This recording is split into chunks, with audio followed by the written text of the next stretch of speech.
Okay, now it is US's turn. Turn 1. I like to build 6 submarines and 2 destroyers.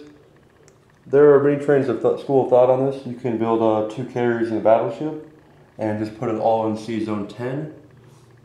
But I like to wait to put my capital ships out till later, so my opponent doesn't know if I'm going 100% Pacific or if I am going Atlantic as well. So, US is not in the war, so it can't do any combat. And so for non-combat moves, I will move this sub and this destroyer. It can go 1, 2, 3. It can go to Gilbert Islands, which is where I would go. This fighter in the Philippines to Guam and hopefully escape to my fleet in Sea Zone 26 next turn. And I'll move this carrier. I'll move this entire fleet in Sea Zone 10 down to Sea Zone 26. That was my other Pearl fleet.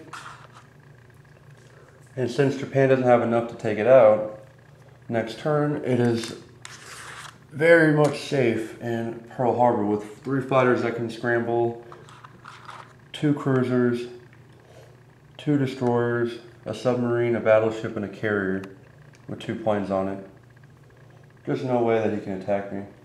Oh, I seem to have messed up. This should be a tactical bomber on this carrier. And now over here, I like to add this cruiser to the Pacific side since I will be going 100% after Japan in this game. So 1, 2, 3 to Sea Zone 11. I like to keep this transport over here on this side.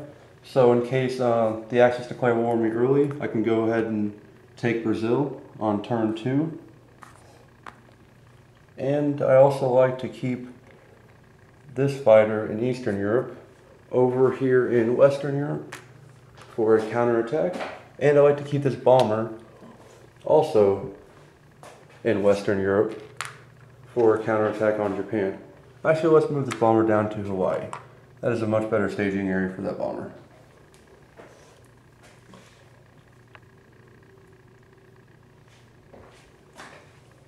And also this transport that was in Hawaii, or that was in Sea Zone 10, I would pick up this infantry and artillery and move it to Hawaii. So now I have 4 units in Hawaii, 2 transports that can go and attack Japan next turn if she attacks the Allies.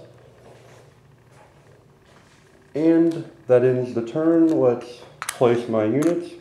I will place 3 subs in the Pacific, 3 subs in the Atlantic, and 2 destroyers in the Atlantic. The main reason I do this is because my opponent will not know whether I'm going Atlantic or Pacific. This means that Japan might not build ships next turn for the Pacific and instead build another industry or build more transports, which will greatly help America when she goes to war and she goes to fight Japan. And now it is time for China. And China has $12. I will buy 4 infantry for China.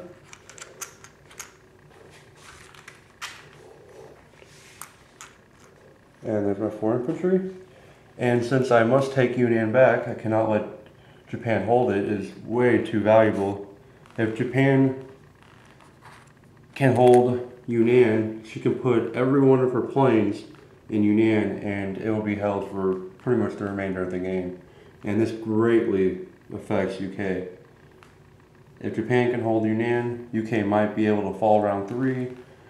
China will also be making much less money because Yunnan is worth $6 for the Burma Road. So I will send 4 infantry and a fighter to Yunnan.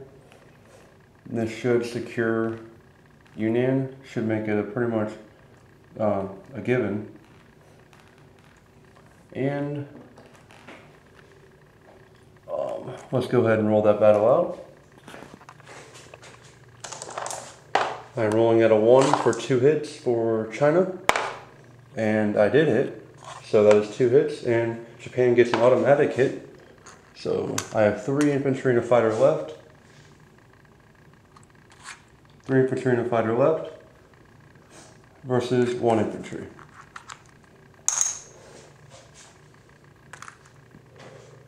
And since I will automatically hit with China, I am going to roll for Japan at 2 or less. And he hit. So China has 2 infantry left in Yunnan. Retreat the fighter here, move these units down, and place 4 infantry in Sichuan. Oh, I think I also missed 2 infantry that were in Huaqiao, and those will also be in Sichuan. And China has all of its territories -3, that is $9, plus 6 for the Burma Road, so China collects $15 on turn 1.